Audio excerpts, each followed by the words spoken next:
Change your mind, change your money, change your life. I am Coach Rob Lee Simmons, the host of this podcast, and let me be your tour guide to greatness.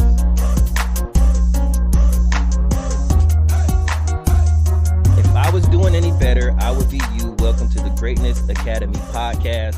I have my man, one of my leaders, still my leaders and mentors today, William Adams. He is a financial professional, a real financial professional. I call myself a financial professional, but he's a real financial professional. So he has 7 years in the advising side and then another 10 in government. So 17 total years.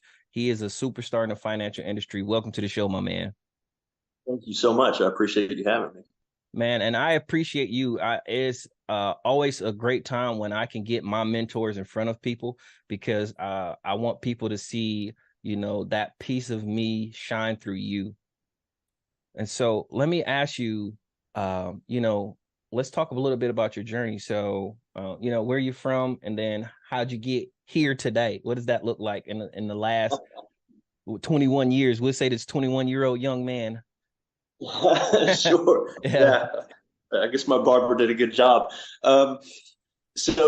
Look, originally from England, I guess technically immigrant family, maybe not traditionally what you think about as an immigrant family, but both my parents were from England. They lived overseas for a little bit. They came to the U.S. in the mid-'70s, and I came with them, so that was good for me. And my dad was a businessman. As a kid, I knew my dad was a businessman. I had no idea what that meant. Yeah. I just knew he didn't do the things that some other people's dads did. Like some people's dads were cops or firefighters. My dad was a businessman. Yeah. So maybe that's the genesis of some of my thought process around finance and business was him. He went to work every day, in a suit and tie. I remember that. My mom stayed home, raised kids. There were 4 of us growing up. And once we moved to the U.S., we grew up in South Florida, which was a great place to be. It was warm. It was sunny. So nice place to raise kids, I think, for the family. I went away to school. Being from England, my parents had an attitude about education where it's very normal to go to boarding school over in England. In the U.S., sometimes I get questions, were you bad? They sent you away to school? It has nothing to do with whether I was good or bad, and I won't say whether I was one or the other, but academically, my parents were very focused on academics. And so I went to Episcopal High School in Alexandria, Virginia, up there on Quaker Lane. Wonderful school. Yeah, fantastic school, 1200 North Quaker Lane. I remember it well. That was my home for 3 years, 10th, 11th, and 12th grade. And then I did my first year of college over on the Eastern Shore, Maryland, in Chestertown, a place called Washington College, 10th oldest college in the nation, very small college. And I ran out of money after my first year. I had no college money saved. My parents, being English, were pretty conservative about talking about money in a family setting. So I did not know what to expect. So when I went to college, I thought, I go to college, they pay, and then that's it. And we had never discussed what colleges cost. They certainly never told me how much money they had or what money they had put aside for me. And I'm the youngest of those 4 kids I was talking about. So I am at the bottom of the food chain when it comes to college money. Right. And the money ran out. It was a big surprise to me. And at that point, I had already enlisted, but I hadn't done any training yet. But I'd enlisted in the Maryland Army National Guard as an 11 Charlie mortarman, indirect fire infantry. In part because the armory was close enough for me to walk to because I didn't have a car. Yeah. It was a business decision. It was, I was thinking, I was like, all right, logistically, how am I going to work a job if I don't have a car to get to my job? So nice. I found one that was close. And that led me into something that over time expanded to really become the most significant, non-family part of my life. which was not a job, but turned into a career, and it turned into a lifestyle, and really shaped me in terms of how I thought about a number of things, whether that was finance. I tell people early on, I can show you my pay stubs. I used to make, after 3 years in the Army, I made $11,000 a year. Oh, wow. So yeah, so that was in the early 1990s. I was pulling in a strong 11K a year, but but it paid for everything. I lived on base. I didn't have a lot of things. I didn't have a lot of recurring bills. I had no cell phone. Very few people did. Yeah. There was no internet to pay. I didn't have cable TV. I had rabbit ears on the back of the TV. And from a cash flow perspective, I was living on 11,000 a year, completely happy and oblivious that that was not a lot of money. But to me, it seemed just fine at the time because it covered all my needs. The part I probably didn't take into account is how many of my needs were being covered in other ways by the U.S. government, Right. through my work. So when I decided to leave the Army to take a job that paid 3 times as much, so mid-30s, I found myself feeling very broke. All of a sudden, I had a house payment and a car payment and different insurances, and they kept taking taxes out of my check that I wasn't used to, having been a former soldier. Yeah. And at 3 times the pay, I felt like I had a lot less money, which was an unusual feeling. And it was a great lesson. I learned early. I failed early. I know, if you're a Zuckerberg fan, or if you're a programming fan, the concept of, fail fast and failing early, right? Sure. I did. I made a lot of mistakes in my 20s. Some of them genuine mistakes, some of them just poor choices. I chose to take a route that was not going to be successful, and there was very little indication it was ever going to be successful. And so I lost money.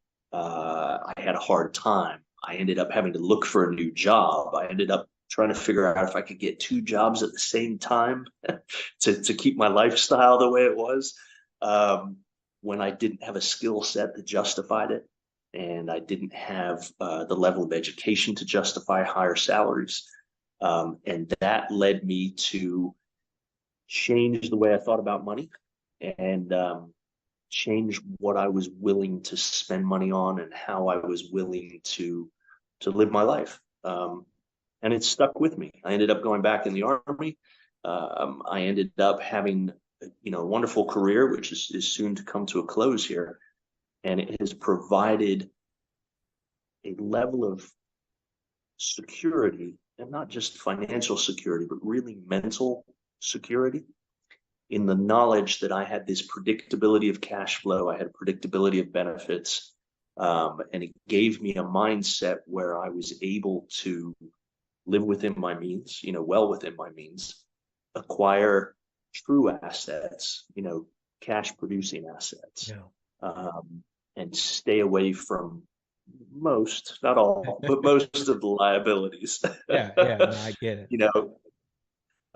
So it's been very good. It's been a wonderful ride, and that's sort of that's the beginning of my story. We'll see where it goes from here. Yeah, no, that's amazing. Just listening to the experience, and then there sounds like some a lot of mix of trials and tribulations within that story. So looking at your beginning years of your parents not really communicating to you what the expectation of what money is in a family, how much did that affect you then? And then what would you say now your outlook on the conversation around money should be with families and people who live together? What is your thought or take on that? So I think it was probably one of the more impactful things that happened to me as a young man.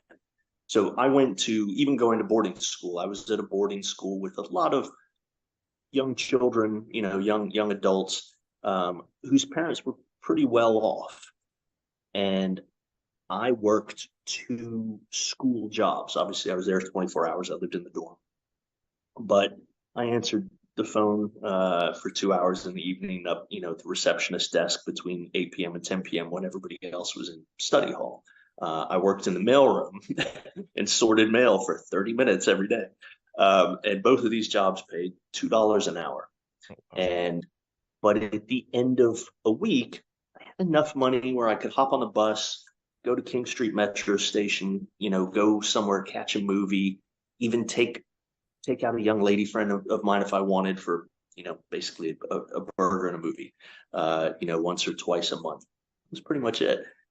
A lot of the other kids had, a 3 Series BMW parked across the street at the strip mall over there. They used to sneak over there, hop in their car.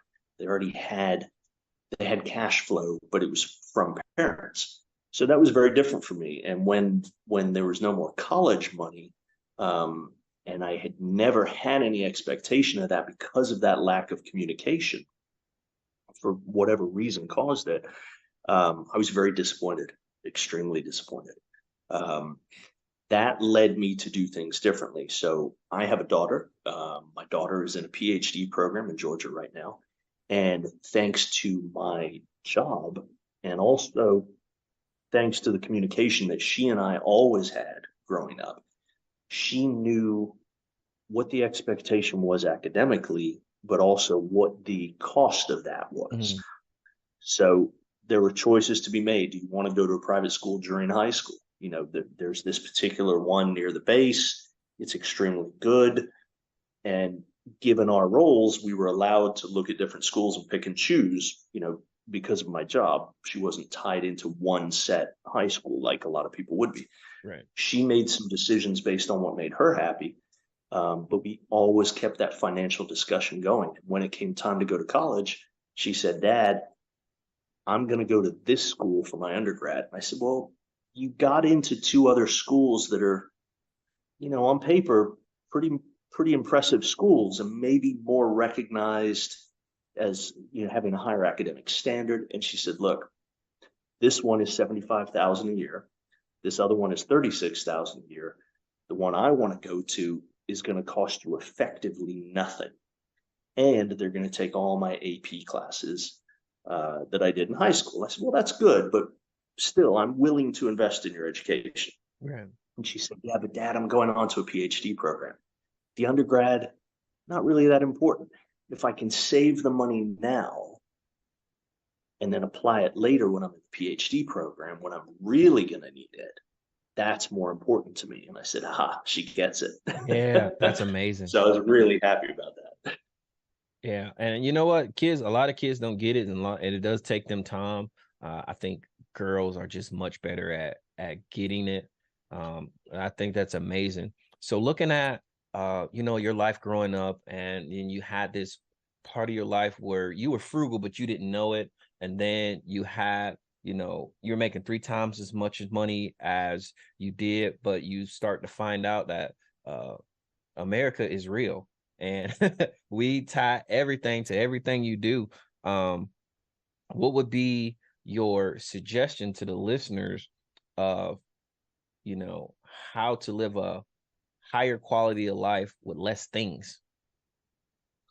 So, I mean, you've almost summed it up in the question itself.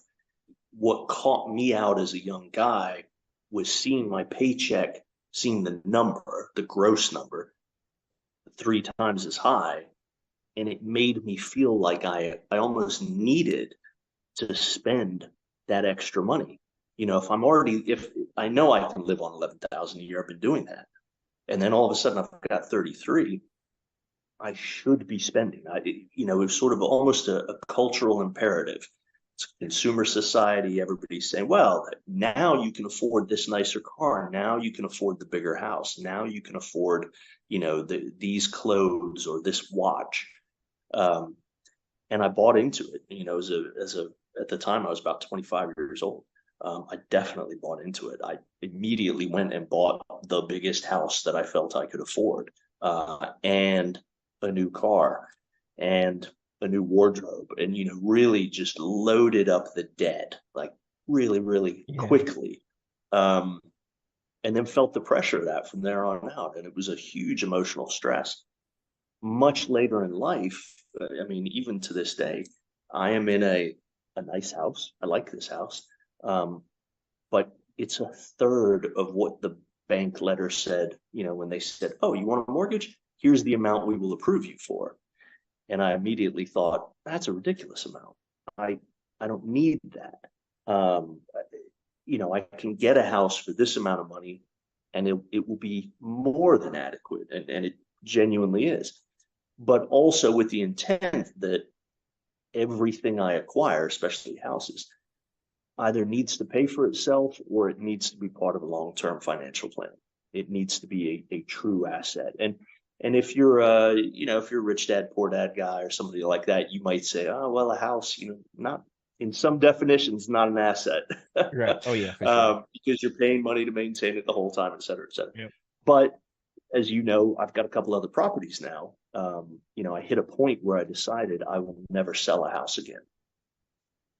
Because you know, if, as Wiley Post said, land, they're not making any more of it. Right. So I want to hold on to what I have. And I'm very fortunate that my career has enabled me to do certain things when it comes to acquiring assets. So I have properties, but those properties pay for themselves and then some. And they build equity over time and they increase my net worth over time. So they become part of that larger financial plan. Yeah, I think during my time of the struggle, because the struggle has always been real, now I have 8 kids, and so the struggle is still real, but something's clicked, a couple of kids back, and that's when I realized, all this energy that I'm, using to make money.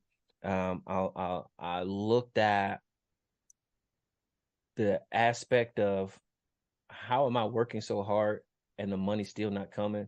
Then I realized it's actually I'm working backwards because I should have been using my money to make money or other people's time to make money. And when that clicked, that's when I realized how to properly handle money. When did it click for you that money is important, and how did that transition into your career? So I think there was probably a fundamental shift in what I was doing when I got my Series 7, my general securities license, um, and then started acting as a financial advisor really before I was, sort of mentally and based on experience qualified to do it. Mm. Um, and I had a boss back then, God bless him, he used to say, fake it till you make it. Um, but because of my sort of internal fears of doing something wrong, I threw myself into the education part because I really didn't want to make a mistake. And I started seeing what my clients were doing. I started, getting educated through firms that I worked for, where they were pointing out to me, they weren't saying you're making a mistake, but they were saying, here are the mistakes that some people make. And as I looked at them, I was like, oh, that's me. Oh, Yeah, I'm yep, some number 2, people. that's me. Number 5, that's me. and I didn't fix them overnight. None of this happens overnight. But with a little bit of time, a little bit of effort, definitely managed to make some corrections in my life at that point. And it started with big things. I mean, I like a nice car, as you know, and that's a huge expense, and it's just a depreciating asset. And at the end of the day, it probably doesn't really do that much for you unless you have a genuine reason to have it. But I accept that I have to have a car. I mean, I can't get rid of that. Right. But I can make a choice where in that spectrum I'm buying a car. I have to have the $100,000 car? Could I live with the 60,000, the 40,000, the 25,000? For me, no, not going to have the 25,000. I know that I'm going to sort of quote unquote waste money by buying a vehicle that goes when I press the accelerator and stops when I hit the brake. Right. But I want a little bit more. So I'm going to be in that middle ground, but I'm not going to go back to having a Range Rover again. because I can't justify that kind of an expense. So it's not perfect. It's not, I'm not universally frugal, but I'm not wasteful either. It's definitely for me a middle ground. And again, it comes down to predictability of cash flow, because we live on cash flow more than anything else, is that I know what my cash flow is. I know that if I have to assume debt, I know what level of debt I can manage and service without it changing my life. And I know what the amortization of that debt will be. And I'm capable of sticking to that. So I can buy a car, have a 36-month note, and be comfortable with that and know exactly how that impacts my life. But again, would I be smarter if I bought the $25,000 car versus the 50? Yeah, I would. Absolutely. And I probably should make more decisions like that. And I do in some things, the big thing like the house. Yeah, I made that kind of a decision. I don't need $1 million house. Even though a lot of my peers have houses that are nicer than mine, and peer pressure can be. Yeah, and I would say like beauty is in the eye of the beholder for sure. And finances are a delicate balance, and I think we talked about this before the call. When you look at your finances, everything isn't one size fits all for everybody, because everybody has different circumstances, different experience, and different things that sparks their endorphins. So, you have to always take those things into consideration. Looking where you are now, preparing for retirement. I have some younger viewers as well. When did you really start looking at retirement, taking it serious, and what are some of the steps and approaches that you've taken to get to where you are now, where you feel like, hey, I can be comfortable in retirement, or I can take a job, but I don't have to, or the situation that you're in now? Well, when did that kind of click, and then what are the steps that you're taking now? So that's a great question. And I think, as you said, everything is an individual situation, especially when it comes to personal finance. For me, the arc of work leading towards a time when I don't have to work, might choose to, but I don't have to, has changed. So when I was 25, I had one concept of what would happen. When I was 35, it changed again. When I was 45, it changed again. And for your viewers, my birthday is next month, so I'll be 49 next month. Even up until this year, my concept of retirement has still been changing. It's always been in a little bit of flux. And it is very much related to what's going on in my life. So you can swing the pendulum all the way on one side and say, hey, if you won the Powerball, would you retire? Yep, absolutely. But if we look at a more statistically normal set of things, if you work a job that has a fixed pension plan, are you going to use that as the basis for deciding when you want to retire? Or are you going to use happiness as the basis for when you decide to retire? Or family situation is the basis of when you decide to retire? For me, it was a combination of all of those things. I loved my career. I've had an absolute wonderful time with my career. I feel like, I got to a point probably 2 years ago where I started thinking, am I contributing as much to my career as my career is giving back to me? And I felt like maybe I wasn't. Maybe I wasn't the most competitive person in my career field anymore. For a number of reasons. My family situation was changing a little bit personally. Getting married at a later age in life made a change to my family. My mother is a little bit older now. She's in her 80s. I took my current assignment to be within a short drive of her, to provide direct support to an older parent. And certainly within the last year, I've realized that I'm probably going to provide a lot more support than I originally planned. Mm-hmm. And there's a financial cost to that, of course. Whether that's a true direct financial impact, or it's simply an opportunity cost. Hey, I need to be physically close to my aging parent, therefore I can't take that job in Washington State because she's in Florida. I need to be close. Or if it's direct, she lives on Social Security. a bill is going to happen at some point and she's not going to be able to cover it, of course I'm going to cover that bill. And I need to sort of mentally and financially prepare for that eventuality when that happens. No, that's really good. And I mean, I got some good notes, but I think the best note that I have is what you just said, that retirement really is just an evolving plan. And you just kind of have to look at where you're at to see the trajectory of where you're going, and then see if that time and space matches where you're going. So you can always prepare, but it's always better to kind of reevaluate that plan, right? So let me ask you, over your time of your ups and downs and monies, I'm sure you made some interesting purchases. So what is the largest purchase you made monetarily, and then how did that make you feel? So I think this is probably going to be true for a lot of Americans, throughout the course of their life. But a home purchase is definitely the largest one. And I have been fortunate to do that a couple of different times. The largest one to date is the one I'm sitting in right now. And it was an interesting feeling because it's not the newest one I own. It's not the biggest one I own. And it was very much influenced by market conditions at the time I bought it. But at the same point, it was the feeling, the emotion tied to the commitment of present and future earnings is significant, right? Sure. I'm going to pay for this 30-year mortgage with my work, with my labor, because I live in this house. And I'm going to retire from my current job in a year. So that means there's 29 more years to pay for this house, and it has to come from future earnings.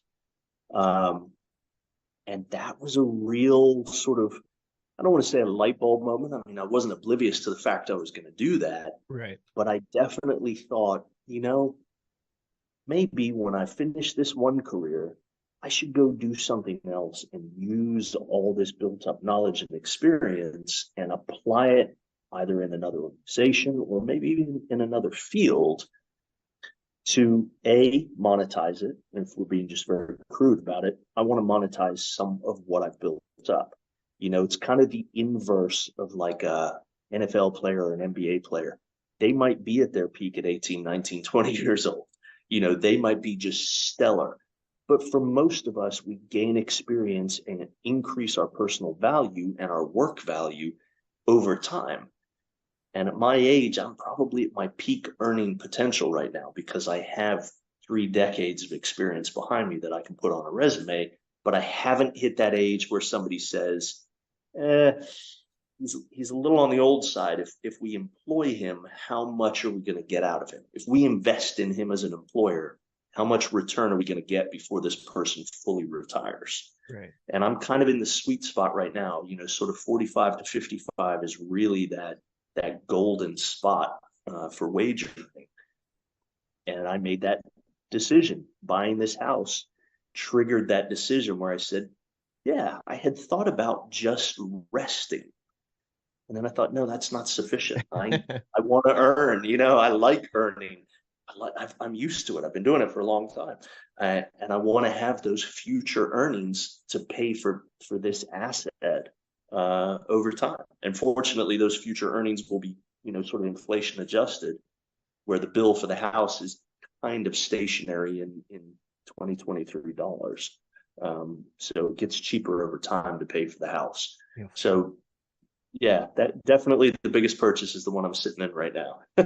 Hey, brother, I would tell you this. Thank you so much for giving us time and definitely providing value. Really appreciate it. I definitely would love to have you back on because, again, we have some pieces in the conversation before this started we didn't really get to. So that means that we owe the viewers a second conversation. I thank you for your time, man. My pleasure. Thank you so much for having me on. And on the show, we say that winners win, and we win when you win, and we want to thank you for being a winner. Cool. All right, and we are out. Boom.